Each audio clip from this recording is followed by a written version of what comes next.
Hello everyone! Welcome to the Layman Way, where we strive to bring the explanation of the key concepts in a very fun and engaging way.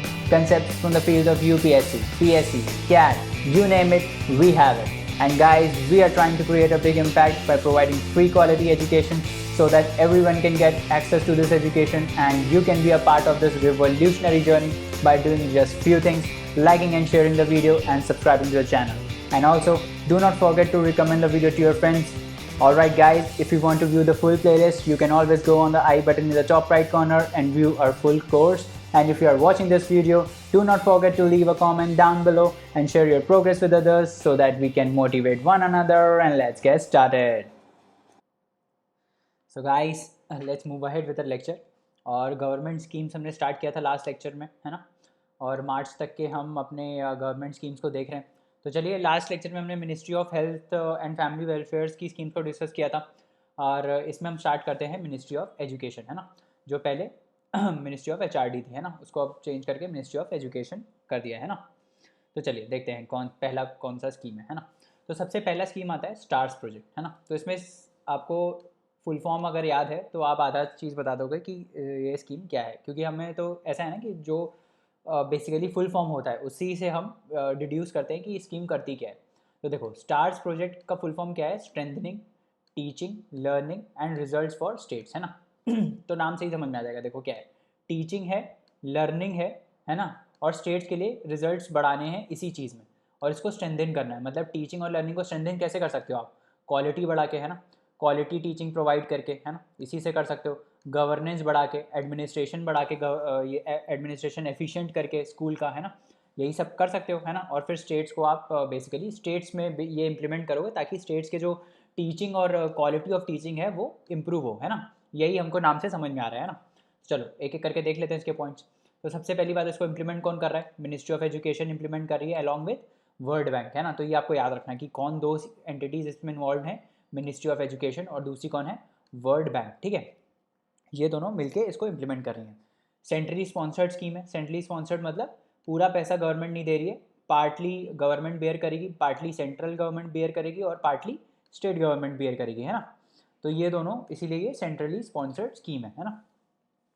उसके बाद नीचे आते हैं, क्या बोल रहा है? Improve the quality and governance of the school. ये हमने नाम से ही देख लिया था कि भाई, हमने नाम से डिड्यूस कर लिया था कि ये क्या करेगा, टीचिंग और लर्निंग को इम्प्रूव करेगा। कैसे इम्प्रूव कर सकते हैं? क्वालिटी ऑफ एजुकेशन बढ़ा के, है ना, गवर्नेंस बढ़ा के, एडमिनिस्ट्रेशन एफिशिएंट करके। तो ये तो सब्जेक्टिव स्टेटमेंट है जो हमको नाम से ही पता चल जाएगा। हमको याद रखने की ज़रूरत क्या है कि पहली बात तो ये इंप्लीमेंट कौन कर रहा है, वो भी आपको पता चल जाएगा इंप्लीमेंट कौन कर रहा है। टीचिंग एंड लर्निंग है तो एजुकेशन से रिलेटेड है, तो कौन सी मिनिस्ट्री करेगी? मिनिस्ट्री ऑफ एजुकेशन करेगी, है ना। इसके साथ आपको याद ये रखना है कि वर्ल्ड बैंक भी इसमें है, ठीक है। वर्ल्ड बैंक आपको इसमें याद रखना है। और एक चीज़ और याद रखनी है कि क्या ये पैन इंडिया प्रोजेक्ट है? क्या ये पैन इंडिया प्रोजेक्ट है? नहीं, पैन इंडिया प्रोजेक्ट नहीं है।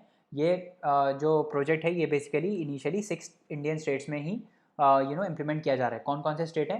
हिमाचल प्रदेश है, केरला है, मध्य प्रदेश है, महाराष्ट्र है, उड़ीसा है एंड राजस्थान है, ठीक है। तो सबसे ऊपर आओगे तो यहाँ पे हिमाचल प्रदेश, फिर यहाँ से राजस्थान, ईस्टर्न में जाओगे तो उड़ीसा, फिर थोड़ा नीचे आओगे तो महाराष्ट्र, और फिर यहाँ पे केरला, और सेंट्रल इंडिया से कौन है? मध्य प्रदेश।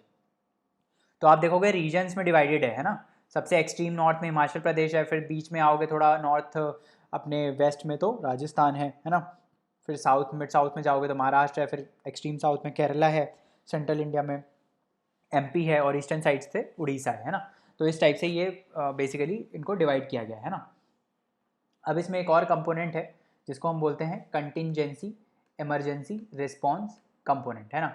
अब ये इतना भारी वर्ड है, आपको लगेगा इतना भारी वर्ड है, समझ में नहीं आ रहा क्या है, तो आराम से समझ में आ जाएगा ये क्या है। कंटिंजेंसी का मतलब क्या होता है ना। आप अगर आपने पॉलिटी पढ़ी होगी तो पॉलिटी में एक होता है ना कंटिंजेंसी फंड ऑफ इंडिया, है ना। वो होता है, वो क्या करता है? एक्सट्रीम कोई सिचुएशन आ जाती है या फिर कोई मिसहैप हो जाता है या फिर कोई इमरजेंसी सिचुएशन आ जाती है, तभी उसे हम पैसा निकालते थे, है ना। तो बेसिकली यही है ये कंटिंजेंसी इमरजेंसी रिस्पांस कंपोनेंट। क्या है कि अगर कोई कैलामिटी आ जाती है या कोई मिसहैप हो जाता है ना, कोई डिजास्टर आ जाता है, तो उसमें हम कैसे एजुकेशन को इंश्योर करेंगे। जैसे कि कोविड-19 आ गया, है ना, तो कोविड-19 एक मिसहैप है, तो इसमें क्या हुआ? स्कूल्स वगैरह बंद हो गए, तो एजुकेशन के ऊपर असर पड़ रहा है ना। ऐसा हर सबके पास थोड़ी मोबाइल फ़ोन है और लैपटॉप है जो वो ऑनलाइन क्लासेस अटेंड कर पाए, है ना। तो एजुकेशन सफ़र कर रही है। अब ये आगे ये सफ़र ना करे और मतलब इसी चीज़ को एड्रेस करने के लिए बेसिकली इसमें ये कंपोनेंट है ना। तो इसमें बेसिकली फाइनेंस होगा कि भाई हम कैसे इससे डील कर पाएँ, है ना। It will help government respond to situations leading to loss of learning such as school closure, जो अभी कोविड में हुआ है ना, इंफ्रास्ट्रक्चर डैमेज हो गया, इनएडिक्वेट फैसिलिटीज़ हैं, टेक्नोलॉजी से डिजिटल डिवाइड हम बोलते हैं इतना है अपने इंडिया में, है ना। गांव-गांव में थोड़ी वहाँ पे इंटरनेट आपको अवेलेबल है, पर सरकार अभी कोशिश कर रही है ये सब करने की, है ना। तो इन सबको चीज़ों को एड्रेस करने के लिए ये बेसिकली इसी के अंदर स्टार्स प्रोजेक्ट के अंदर ये कंपोनेंट इंक्लूड किया गया है ना। तो इसमें क्या होगा, it would facilitate rapid recategorization of financing and utilization of streamlined financing request procedures, है ना। तो बेसिकली इसमें इन सब चीज़ों को एड्रेस करने के लिए इसमें फाइनेंस प्रोवाइड करा जाएगा और इंफ्रास्ट्रक्चर प्रोवाइड किया जाएगा। क्या मतलब है, मतलब देखो जैसे मान लो रिमोट एरियाज़ जो है हमारे, जहाँ पे टेक्नोलॉजी नहीं है, तो वहाँ पे हम कंप्यूटर सेंटर्स इस्टेब्लिश कर सकते हैं ताकि बच्चे आएँ और वहाँ पे पढ़ें इस टाइप से। तो ये एक फैसिलिटी हो सकती है ना, जस्ट फॉर एन एग्जाम्पल, ठीक है। तो इस टाइप से ये कंपोनेंट का मतलब है, कंटिंजेंसी इमरजेंसी रिस्पॉन्स कंपोनेंट का, है ना। उसके बाद एक और इसी के अंदर ही है परख। परख क्या है, इसका फुल फॉर्म देख लेते हैं। परख क्या है, परख है performance assessment review analysis of knowledge for holistic development. अब देखो नाम अगर याद है, फुल फॉर्म याद है तो बता दोगे क्या है ना, नहीं याद है तो फिर थोड़ा प्रॉब्लम हो सकता है। तो परख आप ये याद रखो, परख बेसिकली ये स्टार्स प्रोजेक्ट के अंदर ही है। परख है performance assessment review analysis of knowledge for holistic development. तो बेसिकली इसमें हम क्या करेंगे, इसमें ये परख बेसिकली एक नेशनल असेसमेंट सेंटर है। असेसमेंट क्या होता है, मान लो आपने कोई सब्जेक्ट पढ़ा है ना, तो उसका असेसमेंट क्या होता है, आप टेस्ट देते हो, है ना, टेस्ट देते हो, टेस्ट में मार्क्स आते हैं, तभी तो असेस करता है टीचर कि आपको आया है कि नहीं आया है ना। तो ये बेसिकली एक नेशनल लेवल पे ये परख जो है, परख मतलब परखना, परखना मतलब क्या होता है, एसेस करना, है ना, कि कितना आपने लर्न किया है, हम आपको परख रहे हैं उस चीज़ में, है ना, यही होता है ना परख। तो बेसिकली ये क्या है, परख नाम से ही देखो पता चल जाएगा, अगर फुल फॉर्म भी नहीं याद है तो भी आप गैस कर सकते हो। परख मतलब परखना, परखना मतलब कि असेसमेंट करना। तो बेसिकली नेशनल असेसमेंट सेंटर है ये, है ना। तो ये बेसिकली नेशनल एजुकेशन पॉलिसी में इसको इंक्लूड किया गया है। Autonomous institution under union education ministry, जो क्या करेगा, स्टूडेंट असेसमेंट के लिए स्टैंडर्ड सेट करेगा, रूल्स बनाएगा, बाकी जितने भी इवैल्यूएशन स्टैंडर्ड्स हैं उसको सेट करेगा, है ना, अक्रॉस द कंट्री, ठीक है। तो ये सब ये परख जो है काम करने वाला है। It will also guide standardise testing to monitor learning outcomes at the state national levels according to national education policy, है ना। तो एक स्टैंडर्ड टेस्ट होगा जो सबको पास करना पड़ेगा, तभी वो असेसमेंट मतलब वो स्टैंडर्ड टेस्ट सबको देना पड़ेगा। जैसे वो था ना अभी OECD का है पीसा करके, पीसा करके एक टेस्ट होता है ना ग्लोबल लेवल पे IQ चेक करने के लिए, तो उसी टाइप का स्टैंडर्डाइज टेस्ट बेसिकली ये परख करेगा, है ना। समझ आ गया। उसके बाद आगे बढ़ते हैं और इंस्टीट्यूशंस ऑफ एमिनेंस स्कीम की बात करते हैं। तो क्या है ये इंस्टीट्यूशन ऑफ एमिनेंस स्कीम, नाम में देखते हैं क्या है। इंस्टीट्यूशन है, एक वर्ड इंस्टीट्यूशन है और एक वर्ड है एमिनेंस। एमिनेंस मतलब क्या होता है, एमिनेंस मतलब एक्सीलेंस, मतलब कोई बहुत ज़्यादा एक्सीलेंट इंस्टीट्यूट बेसिकली, ठीक है। तो इसमें क्या होगा कि ऐसे इंस्टीट्यूशंस को सेलेक्ट किया जाएगा, हायर एजुकेशन इंस्टीट्यूशंस को, और उनको उनको बेसिकली क्या करेंगे, उनको बहुत अच्छा बनाएंगे। उनमें R&D फैसिलिटीज़ बहुत अच्छी होंगी, उनको ग्लोबल ग्लोबल रिकॉग्निशन के लिए पैसे दिए जाएंगे कि भाई आप रिसर्च फैसिलिटीज़ बढ़ाइए, बाहर के टैलेंट को आप इंटरेक्ट क्या बोलते हैं, अट्रैक्ट करिए, है ना, ताकि ये ग्लोबल रैंकिंग्स पे आ पाएँ और बेसिकली जो हायर एजुकेशन का स्टैंडर्ड है वो बढ़ पाए, है ना। तो उनको बेसिकली परफेक्ट बनाने की बात की गई है, किनको, उन इंस्टीट्यूट्स को, ठीक है। So it was launched in order to empower higher educational institutions to help them become world class teaching and research institutions, है ना। तो कुछ कुछ जो हायर एजुकेशनल इंस्टीट्यूशंस हैं जिनको इन स्कीम के अंदर सेलेक्ट किया जाएगा, उनको हम वर्ल्ड क्लास टीचिंग प्रोवाइड करेंगे, मतलब ऐसा इंफ्रास्ट्रक्चर बनाएंगे कि वो वर्ल्ड क्लास टीचिंग प्रोवाइड कर पाएँ और उसमें वर्ल्ड क्लास फैसिलिटीज़ हों रिसर्च करने के लिए, है ना। कब अनाउंस हुआ था ये, बजट 2016 में अनाउंस हुआ था। इससे क्या होगा, ऑब्वियसली हायर एजुकेशन की क्वालिटी बढ़ेगी, है ना। इंसेंटिव्स क्या हैं, क्या क्या सरकार की तरफ से क्या क्या है इसमें, तो देखो इसमें ये वाला टैग दिया जाएगा IOE, इंस्टीट्यूट्स ऑफ एमिनेंस, है ना। तो इसका एक टैग मिलेगा, है ना। वो टैग अगर आपको मिल गया तो उससे क्या होगा कि बेसिकली आपको ग्रेटर ऑटोनॉमी मिलेगी। ऑटोनॉमी मतलब जैसे अभी क्या होता है कि अभी जो यूनिवर्सिटीज़ होती हैं ना, वो खुद से अपना करिकुलम वगैरह जो है वो काफ़ी लिमिटेड पावर्स होती हैं। UGC के अंडर सब आती हैं ये, है ना। तो UGC का काफ़ी कंट्रोल रहता है इन यूनिवर्सिटीज़ के ऊपर। तो जो ये IOE वाली होंगी, IOE टैग वाली इंस्टीट्यूशंस होंगे, उन पे UGC का कंट्रोल बहुत कम होगा, मिनिमम या फिर एकदम होगा ही नहीं, है ना। उनको ग्रेटर फ्रीडम दिया जाएगा कि आप अपने हिसाब से कोर्स बनाइए, अपने हिसाब से आप सिलेबस सेट करिए, अपने हिसाब से आप चलाइए इंस्टीट्यूट को, बट उसको एक्सेल करिए, है ना। समझ में आ रहा है, अपने हिसाब से आप फीस डिसाइड करिए, तो ये सब वो खुद से करेंगे, है ना। और इसमें बेसिकली इनिशियली ये डिसाइड किया गया था कि 10 हम इंस्टीट्यूट्स को ऐसे आईओई सेलेक्ट करेंगे, जिसमें से 5 जो होंगे वो पब्लिक होंगे, है ना, 5 पब्लिक होंगे और 5 प्राइवेट होंगे, ठीक है। तो अब सरकार क्या करेगी, सेंट्रल गवर्नमेंट ये जो 5 पब्लिक इंस्टीट्यूट्स हैं इनको 1000 करोड़ का फंड देगी, ताकि ये जो पब्लिक इंस्टीट्यूट्स हैं ये बेसिकली अपना इंफ्रास्ट्रक्चर फैसिलिटीज़ और रिसर्च फैसिलिटीज़ को बढ़ा पाएँ, ठीक है। और ध्यान रखना, ये जो फंडिंग है 1000 करोड़ की, ये सिर्फ पब्लिक इंस्टीट्यूशंस के लिए है ना, ये प्राइवेट इंस्टीट्यूशंस के लिए नहीं है, ठीक है, समझ में आ गया। तो ये है basically institute of eminence scheme. इसके ऑब्जेक्टिव्स क्या क्या है हमने देख लिया, एक्सेलेंस एंड इनोवेशन को बढ़ावा देना, स्पेशलाइजेशन को बढ़ावा देना, जैसे कुछ कुछ स्पेशलाइज्ड ब्रांचेज होती हैं, है ना, जो सिर्फ पर्टिकुलर कुछ इंस्टीट्यूट्स में ही हैं, उनको परफेक्ट करना, ग्लोबल रैंकिंग्स में इनकी रैंकिंग्स इंप्रूव करना, क्वालिटी टीचिंग और रिसर्च प्रोवाइड करना, ठीक है। तो ये सब ऑब्जेक्टिव्स हैं इंस्टीट्यूट ऑफ एमिनेंस स्कीम के, है ना। उसके बाद आगे बढ़ते हैं और मिड डे मील स्कीम की बात करते हैं, है ना। अगेन मिनिस्ट्री ऑफ एजुकेशन के अंदर आता है ना, मिड डे मील स्कीम। तो इसमें मिड डे मील स्कीम में क्या था, बहुत पुराना स्कीम है। तो मिड डे मील स्कीम में क्या होता है, इसमें एक मील मिलता है, मतलब एक मील मतलब खाना, है ना, एक टाइम का खाना, ठीक है। तो एक टाइम का खाना बेसिकली जितने भी चिल्ड्रंस हैं जो वहाँ पे पढ़ते हैं गवर्नमेंट स्कूल्स में, उनको बेसिकली गवर्नमेंट स्कूल्स या फिर गवर्नमेंट जिनको सपोर्ट कर रही है वो वाले स्कूल्स, या फिर मदरासास, है ना, जो मुस्लिम के लिए होते हैं, वो होते हैं मदरासास, है ना। तो उनको बेसिकली एक टाइम के लिए क्या होगा, वन टाइम के लिए हम उनको क्या प्रोवाइड करेंगे, फ्री मील प्रोवाइड करेंगे, ठीक है। तो ये था मिड डे मील स्कीम। ये किसके अंदर आता है, समग्र शिक्षा अभियान जो हमारा चल रहा था उसके अंदर जो चलता है समग्र शिक्षा अभियान, उसके अंदर ये मिड डे मील स्कीम आता है, ठीक है। तो इसमें क्या क्या, अब डिटेल्स देख लेते हैं क्या है इसमें, क्या क्या डिटेल्स हैं। तो इसमें बेसिकली क्लास 8 तक हम ये गारंटी करेंगे कि जो एक न्यूट्रिशनल कुक्ड मील है, जो एक मील मिल रही है ना इन चिल्ड्रंस को, उनका कैलोरी का सॉरी जो सॉरी जो ये क्लास 8th तक बेसिकली हम ये इंश्योर करेंगे कि जो मील ये मिल रही है ना, ये कम से कम 200 दिन साल में मिले, है ना। तो ईयर में 200 डेज़ हम ये इंश्योर करेंगे कि 200 डेज़ तो कम से कम ये मील बच्चों को मिल रही है, ठीक है। और ये मील सिर्फ स्कूल में ही मिलेगी, ऐसा नहीं है कि आप घर बैठे हो और आपको मिल गई, क्योंकि इसी से तो एनकरेज किया जा रहा है स्टूडेंट्स को कि वो स्कूल आएँ और पढ़ाई करें, है ना। तो ये बेसिकली जो क्या बोलते हैं, इनको मील है, ये खाना बेसिकली स्कूल में ही मिलेगा, है ना। स्टेट गवर्नमेंट जो है उसकी रिस्पॉन्सिबिलिटी है कि वो फूड सिक्योरिटी अलाउंस देगी अगर खाना नहीं मिलता है। मान लो अगर आपको खाना नहीं मिलता है मिड डे मील स्कीम के अंदर, तो स्टेट गवर्नमेंट आपको फूड अलाउंस देगी, ठीक है।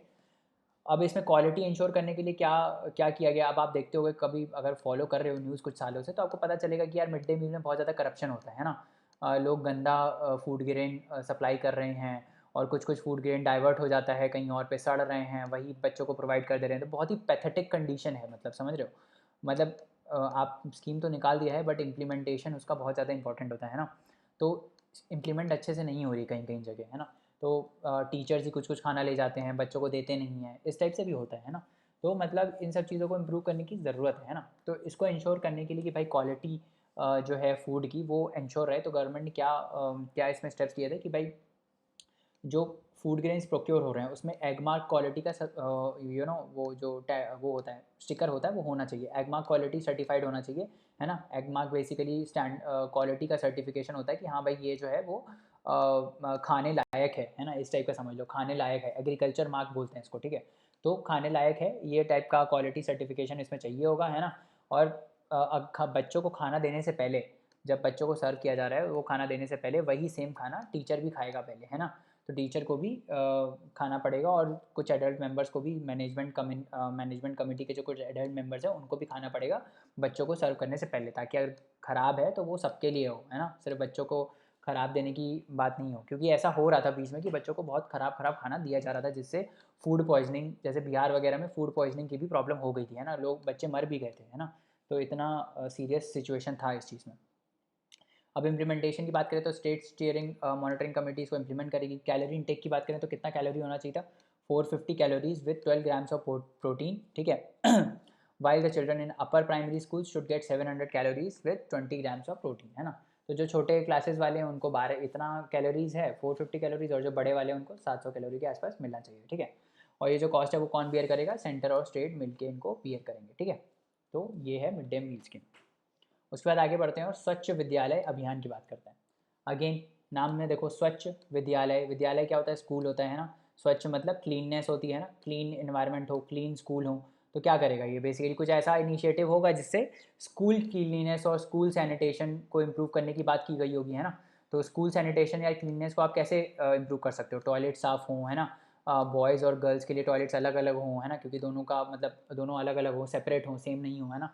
ये इंश्योर कर सकते हो, है ना? और क्या कि प्रॉपर सफाई होती रहे, है ना? ये ऐसे ही इंश्योर कर सकते हो क्लीननेस, और कैसे करोगे? तो ऐसा ही टाइप का ये अभियान है। इसमें क्या होगा, बेसिकली 2014 में ये लॉन्च हुआ था। इसमें हम सेपरेट टॉयलेट्स बनाएंगे बॉयज़ और गर्ल्स के लिए, और ये इंश्योर करेंगे कि वो टॉयलेट्स में बेसिकली सैनिटेशन मेंटेन्ड हो, है ना?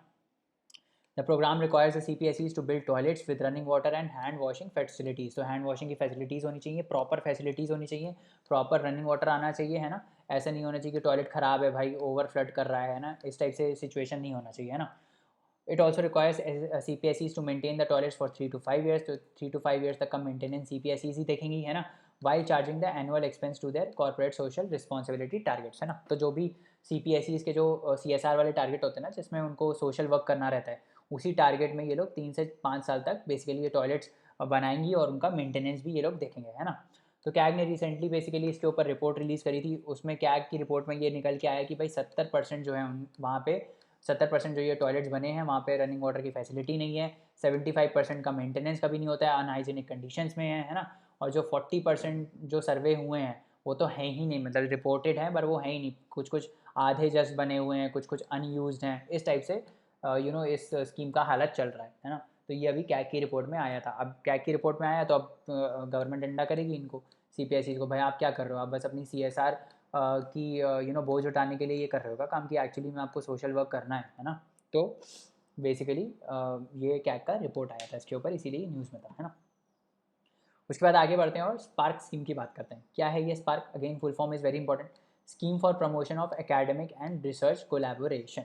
बहुत ही सिंपल, नाम अगर देखो पता है तो पता चल जाएगा क्या है। एक ऐसी स्कीम है जो किस चीज़ को प्रमोट करेगी?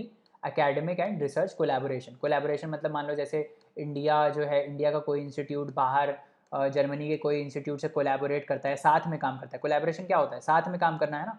तो साथ में काम करने के लिए किस फील्ड में? एकेडमिक और रिसर्च फील्ड में साथ करने के लिए उसको हम प्रमोट करेंगे, वैसी स्कीम है। और बेसिकली यही है स्कीम बोलती है। स्कीम क्या बोलती है? स्कीम में बोलती है कि हम रिसर्च इकोसिस्टम को बढ़ाएंगे। कैसे बढ़ाएंगे? इंडिया के जो हायर एजुकेशनल इंस्टीट्यूशंस हैं उनको हम प्रमोशन देंगे, कि प्रमोट करेंगे कि भाई आप अपना कोलैबोरेशन करो बाहर के क्या बोलते हैं, बाहर के इंस्टीट्यूट्स के साथ। जैसे आप देखते हो कि कॉलेजेस में, आपके भी कॉलेज में या मतलब हमारे कॉलेजेस में स्टूडेंट एक्सचेंज प्रोग्राम्स होते थे, है ना? तो हम वहाँ पे उसमें क्या होता था कि एक दूसरे के बच्चे जैसे मान लो आप जर्मनी में गए, है ना? जर्मनी में गए, कोई इंस्टीट्यूट के साथ आपके कॉलेज का कोलैबोरेशन है ना? तो वहाँ के बच्चे आपके यहाँ जाएंगे, आप वहाँ चले जाओगे, तो इससे क्या होता है? कल्चरल इंटरेक्शन भी होता है, उसके बाद अकेडमिक भी एक्सचेंज होता है काफ़ी ज़्यादा। तो इसी टाइप का बात करने की वो बात कर रहे हैं कि भाई अकेडमिक और रिसर्च में आप बेसिकली और कोलैबोरेशंस बढ़ाओ, और ज़्यादा कोलैबोरेशंस बढ़ाओ, ताकि रिसर्च फैसिलिटीज़ बेसिकली अच्छी हो पाए, है ना? अब इसकी स्कीम के अंदर क्या बोला है कि 600 joint research proposals would be awarded for 2 years, है ना? तो जॉइंट रिसर्च प्रपोजल मतलब दो इंस्टीट्यूट मिलकर एक रिसर्च पेपर के काम कर रहे हैं, तो वैसे हम ऐसे 600 रिसर्च प्रपोजल्स हम अवॉर्ड करेंगे 2 साल के लिए, है ना? अब इसकी कोऑर्डिनेटिंग इंस्टीट्यूट कौन है? IIT खड़गपुर बेसिकली इसका नेशनल कोऑर्डिनेटिंग इंस्टीट्यूट है जो इस स्कीम को इंप्लीमेंट करा है। तो ये इंपॉर्टेंट है, आपको याद रखना है। IIT खड़गपुर इसका क्या है? नेशनल कोऑर्डिनेटिंग इंस्टीट्यूट है ना? ये न्यूज़ में इसलिए था क्योंकि IIT मद्रास ने बेसिकली जर्मनी के टेक्निकल इंस्टीट्यूट के साथ कोलैबोरेट किया है। वो एक नया मटेरियल ऐसा बनाने वाले हैं जिससे बेसिकली ग्रीन एनर्जी सॉल्यूशंस को हम टैकल कर पाएंगे। ऐसा मटेरियल जो जिससे कोई पॉल्यूशन नहीं हो रहा है, एनवायरनमेंट हार्म नहीं हो रहा है, ऐसे बेसिकली मटेरियल्स पे रिसर्च करने के लिए कोलैबोरेट किया है IIT मद्रास ने, ठीक है? तो ये इसलिए न्यूज़ में था। आपको बस स्कीम याद रखना है कि क्या है, एकेडमिक और रिसर्च का कोलैबोरेशन प्रमोट करने के लिए स्कीम है ना? उसके बाद आगे बढ़ते हैं और हायर एजुकेशन फाइनेंसिंग एजेंसी की बात करते हैं। हेफा, नाम से क्या पता चल रहा है? क्या नाम हो, क्या हो सकता है काम इसका? हायर एजुकेशन को फाइनेंस करेगी, है ना? ऐसी कोई एजेंसी है जो हायर एजुकेशन को फाइनेंस करेगी। अब हायर एजुकेशन इंस्टीट्यूट्स को फाइनेंस कर सकती है ना? यही सब करेगी। और क्या करेगी? इससे क्या होगा? हायर एजुकेशन में रिसर्च फैसिलिटीज़ बढ़ेंगी और दुनिया भर का जो आइटम होता है वही बढ़ेगा, एजुकेशन बढ़ेगा, क्वालिटी ऑफ एजुकेशन बढ़ेगी, यही सब है ना? तो देख लेते हैं क्या करती है हायर एजुकेशन, पहले है क्या और क्या करती है ये भी देख लेते हैं। तो higher education financing agency basically joint venture है। दो दो लोग मिलकर इसको कंट्रोल करते हैं, दो एंटिटीज़। एक है मिनिस्ट्री ऑफ एजुकेशन जो गवर्नमेंट ऑफ इंडिया की है, और एक है कैनरा बैंक। तो मिनिस्ट्री ऑफ एजुकेशन का स्टेक जो है वो 91% के आसपास है लगभग, और कैनरा बैंक का 9% के आसपास है। ये आपको याद रखने परसेंटेज, ठीक है? तो मिनिस्ट्री ऑफ एजुकेशन का 91% है, कैनरा बैंक का 9% है ना। इनकॉर्पोरेट कब हुई थी? 2017 में इसको इनकॉर्पोरेट किया गया था। क्या है, क्या ये हायर एजुकेशन फाइनेंसिंग एजेंसी है क्या? ये बेसिकली कंपनीज एक्ट के अंदर इसको रजिस्टर किया गया है and it is basically NBFC, non banking sorry non deposit taking है, ये भी बहुत इंपॉर्टेंट है। नॉन डिपॉजिट टेकिंग NBFC है ना, non banking financial institution, RBI के कंट्रोल के अंदर है ना।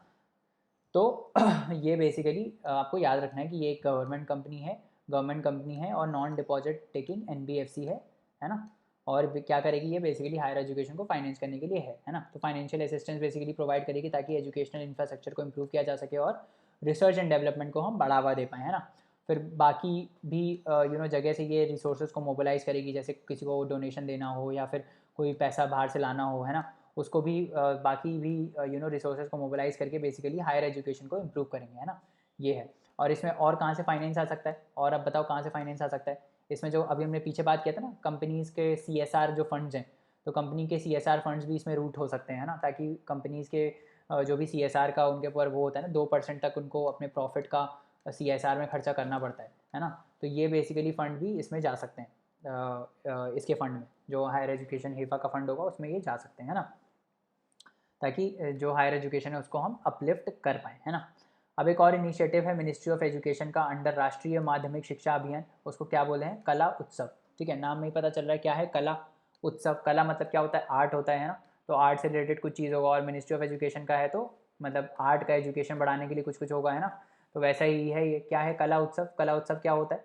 कला उत्सव is an initiative of ministry of education, राष्ट्रीय माध्यमिक शिक्षा अभियान के अंदर इसको इंट्रोड्यूस किया गया है ताकि हम आर्ट्स को, देखो आर्ट्स को एजुकेशन में हम प्रमोट कर पाएँ, ताकि जो आर्ट में बहुत अच्छे हैं ना उनका टैलेंट हम एक्सपोज कर पाएँ नेशनल लेवल पे। मतलब समझो, आर्टिस्टिक जो उनका विजन, जो क्रिएटिविटी है उसको हम एक्सपोज कर पाएँ सेकेंडरी स्टेज पे कंट्री के। ठीक है, तो ये है कला उत्सव, सॉरी काल बोल रहा हूँ, कला उत्सव, है ना। तो देखो आप देखोगे ना, जितनी भी हम स्कीम्स या चीज़ें डिस्कस कर रहे हैं उसका जो सार होता है वो उसके नाम में ही होता है। कला मतलब आर्ट, और उत्सव है कोई आर्ट का एग्जीबिशन होगा जिसमें लोग आर्ट अपना आर्टिस्टिक टैलेंट को शोकेस करेंगे ताकि उनको नर्चर किया जा सके या फिर उनको रिकग्निशन दिया जा सके। ऐसे ही कुछ होगा, और ऐसे ही कुछ है भी, हमने देखा ना, ऐसे ही कुछ है भी।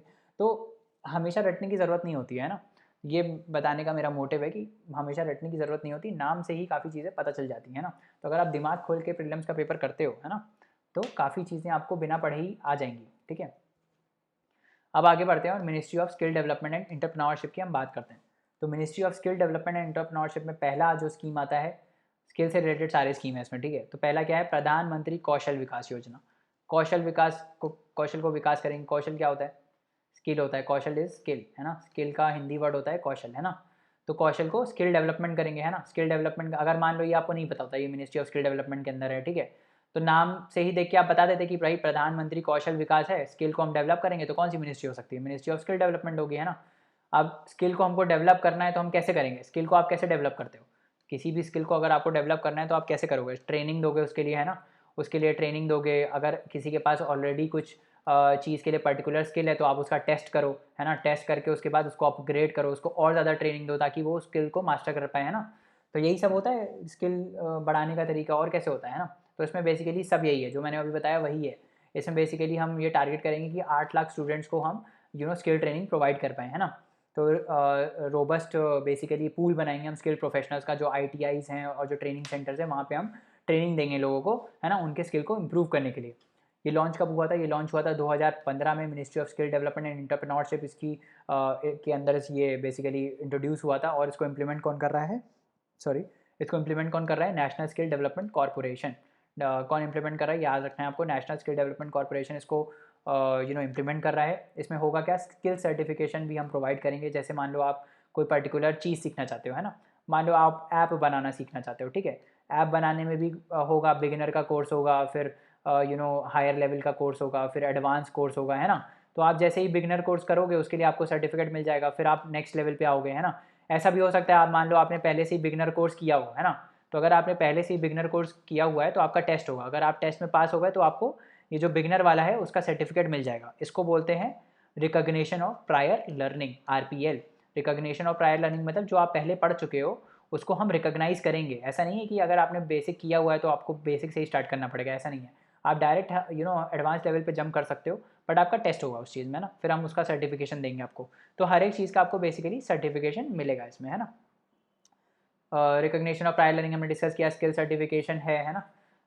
इसमें क्या है, बेसिकली 10 मिलियन यूथ को बेनिफिट किया जाएगा अगले 4 साल में, है ना। इससे क्या होगा, स्टैंडर्डाइजेशन आएगा सर्टिफिकेशन प्रोसेस में, ठीक है, समझ में आएगा। स्टैंडर्डाइजेशन आएगा किसमें, सर्टिफिकेशन प्रोसेस में। ऐसे नहीं होगा कि किसी को भी सर्टिफिकेट, फर्जी सर्टिफिकेट मिल रहा है ना। आप प्रॉपर टेस्ट दोगे तभी आपको किसी स्किल का सर्टिफिकेशन मिलेगा, ठीक है। तो ये थी हमारी स्कीम, प्रधानमंत्री कौशल विकास योजना, ठीक है। चलो तो चलिए दोस्तों, आज के लिए इतना रहने देते हैं, बाकी कंसेप्ट्स नेक्स्ट लेक्चर में पढ़ेंगे। और जाने से पहले लाइक शेयर सब्सक्राइब करना ना भूलें, चैनल को रिकमेंड करें अपने दोस्तों को, और आप हमको अपने डाउट्स और क्वेरीज़ जो हैं वो queries@thelaymanway.com पे भेज सकते हैं, जहाँ पे हम आपका रिप्लाई इंस्टेंटली करेंगे। तो चलिए नेक्स्ट लेक्चर में मिलते हैं, तब तक पढ़ते रहिए, हार्ड वर्क करते रहिए। Thank you so much, bye bye and take care.